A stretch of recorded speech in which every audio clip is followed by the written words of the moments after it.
What's going on, guys? Welcome back to the channel. Today we're gonna get the 6.0 pulled up to the shop door and finally start cranking on this thing again. That Mustang has been a nightmare. I was given the wrong motor for it. Still 4.6 2-valve, but it's a non-PI motor. So the head design was different, and a few other things were different. I don't know what to do with it. So moving on from that, we're gonna get back on this sucker. I gotta get in there behind the turbo. I might be able to see it right there. That's right there. IPR valve, gonna check that. I got a new fitting to test the system. I also went ahead and just ordered a set of dummy plugs for both sides, standpipes, dummy plugs. Figured I'm already into it, might as well just replace them. I might have my boy Colin powder coat this and this while it's all out, because I have to get in here anyway. So I might as well add a little bit of color under the hood while I'm in here. And the truck's gonna be down for a few days still. It's been down since Father's Day, actually. But yeah, I'm gonna get it hooked up and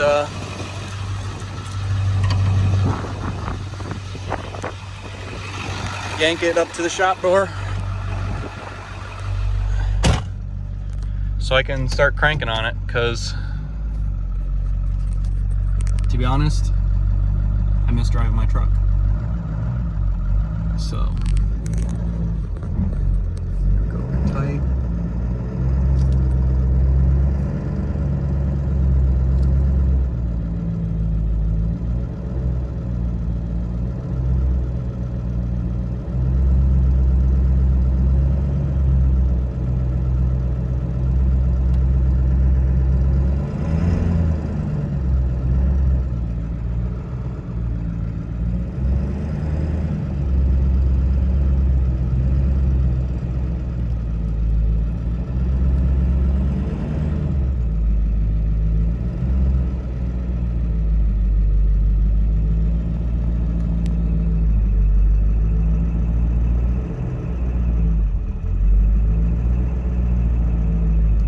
Get it as close to the door as I can. Actually, you know what? I'm just gonna watch up here. I'm about to run my car over.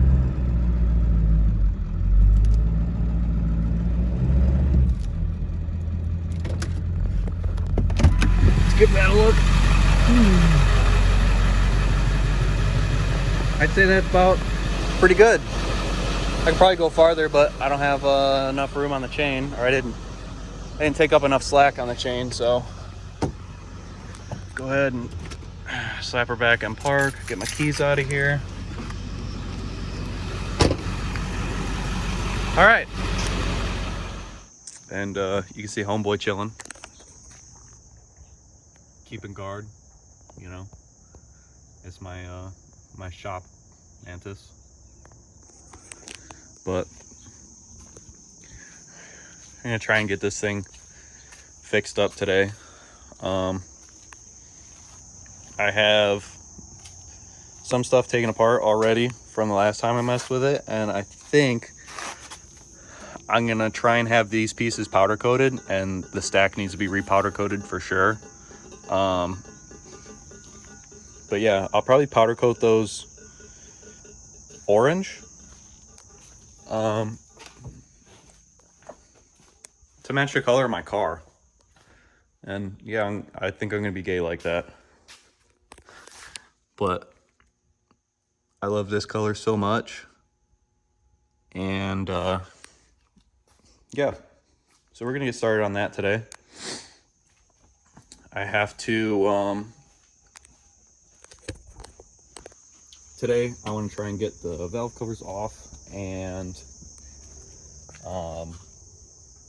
get into the standpipes and dummy plugs and replace those.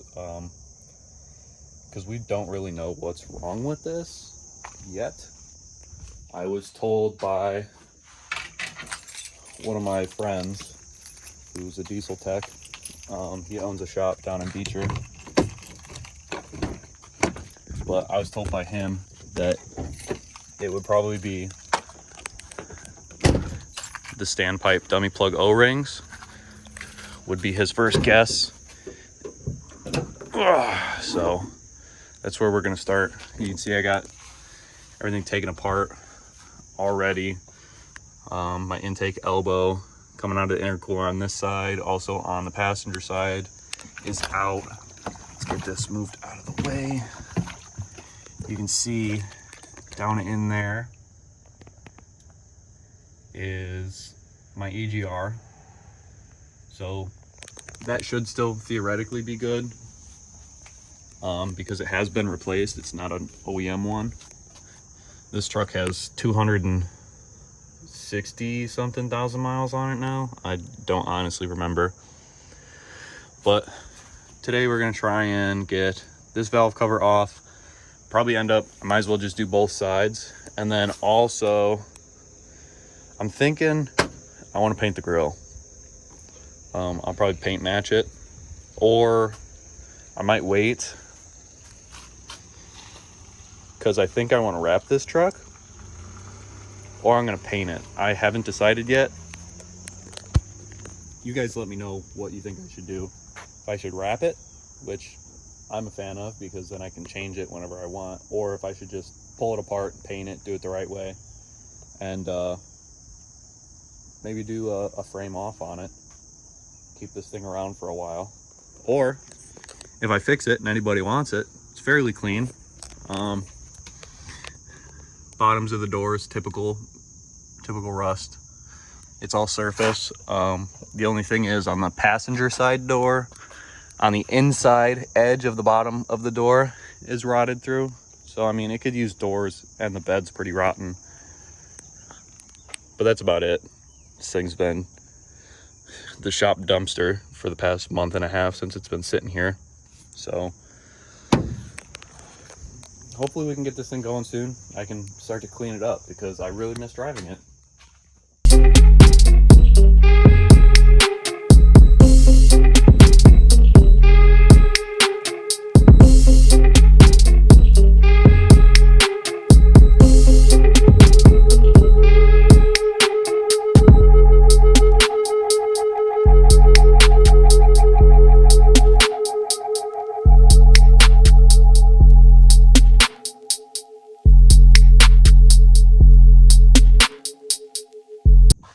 So got the valve cover off. I got the dummy plug and the standpipe out, and on the O-ring, it doesn't seem like there's any damage, but they're out, so I'm gonna replace them anyway. Yeah, we're gonna try and I guess try and take the driver's side apart and get to this one and see what I can see, and go from there. Worst case, I might have to do the high pressure oil pump, I guess, but we'll find out. Okay guys, I just got the driver's side taken apart. Again, standpipe, dummy plug out of the way. This one was a little bit more difficult. It did come apart at so this is how they come, this is how they sit in there, right? This is how they come, and these two pieces separate, obviously. And on the passenger side, this stayed together. The lower section came out with the upper section. However, on the driver's side, the upper section came out really easy and the lower section did not, which leads me to believe that this upper O-ring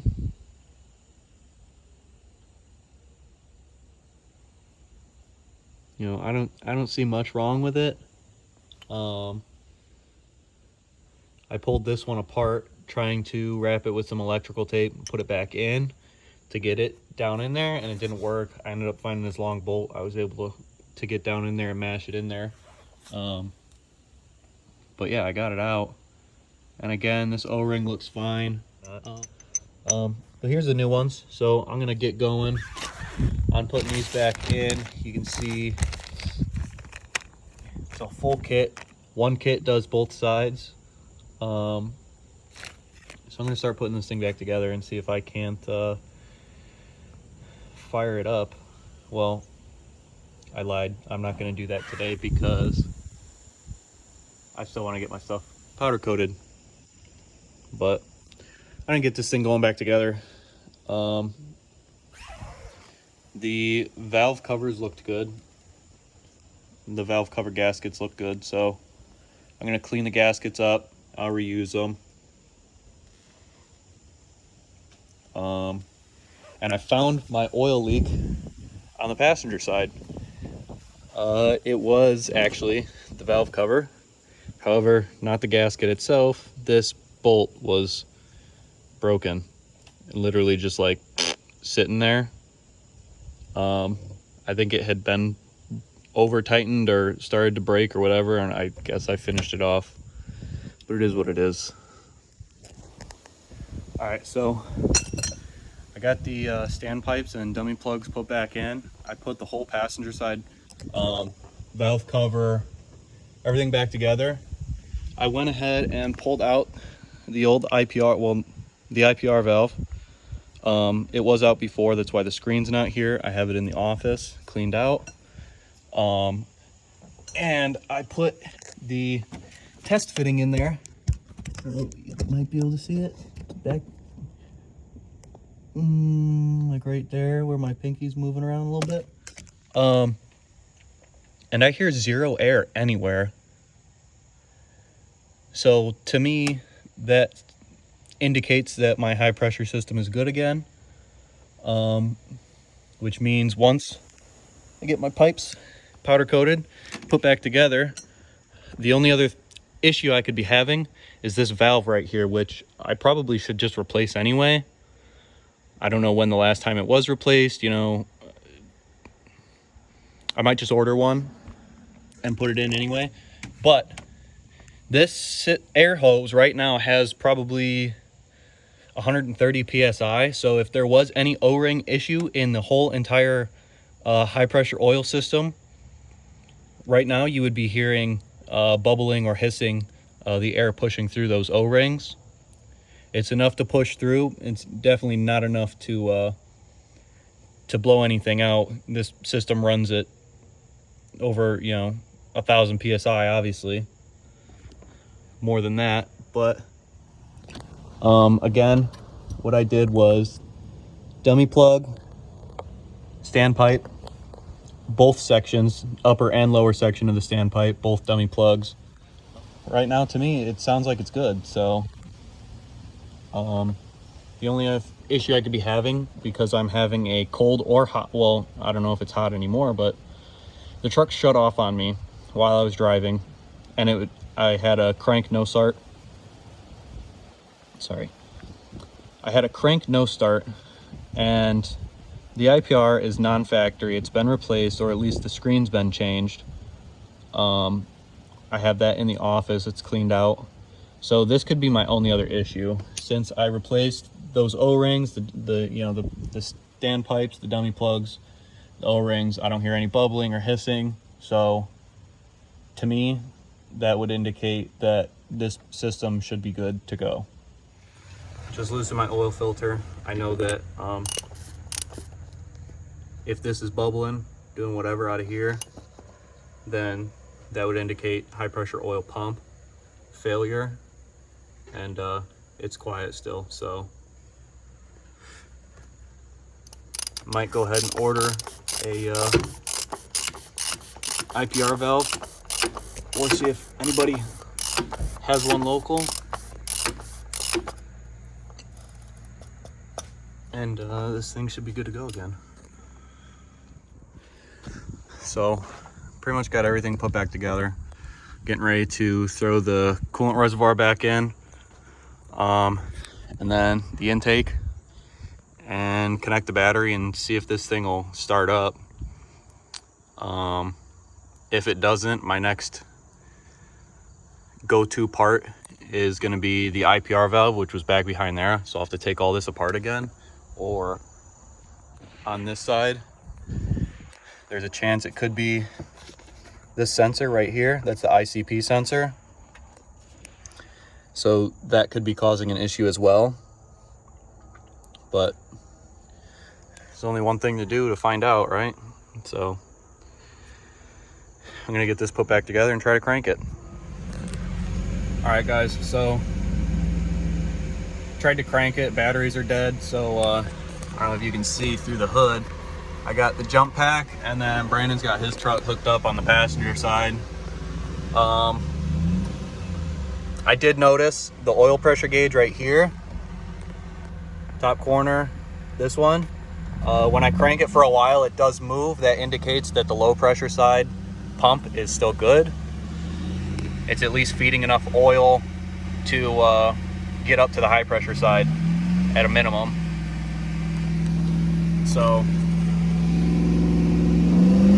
just gonna let it charge up a little bit, see if I can crank it anymore.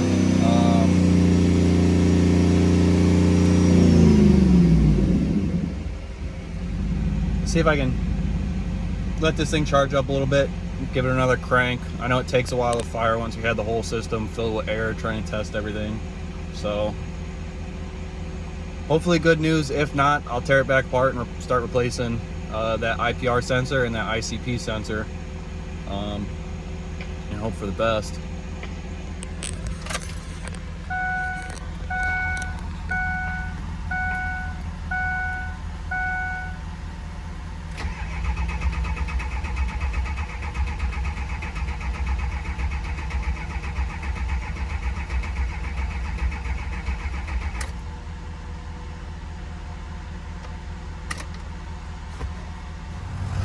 Guys, I can't believe it.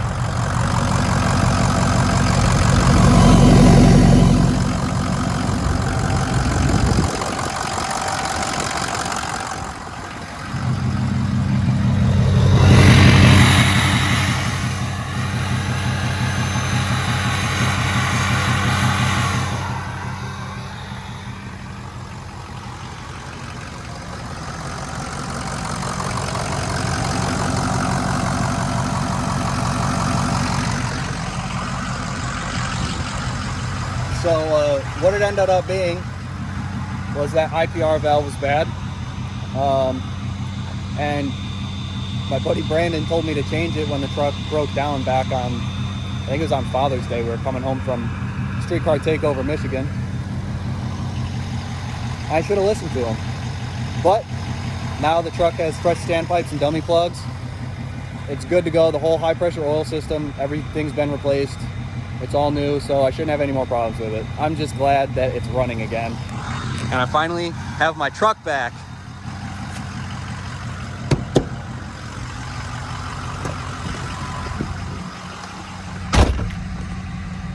The amazing thing is, when it started, there was no rough idle or anything. Like, there was no air in any of the cylinders. So don't mind the check engine light. That is my EGR, because this truck does not have one anymore.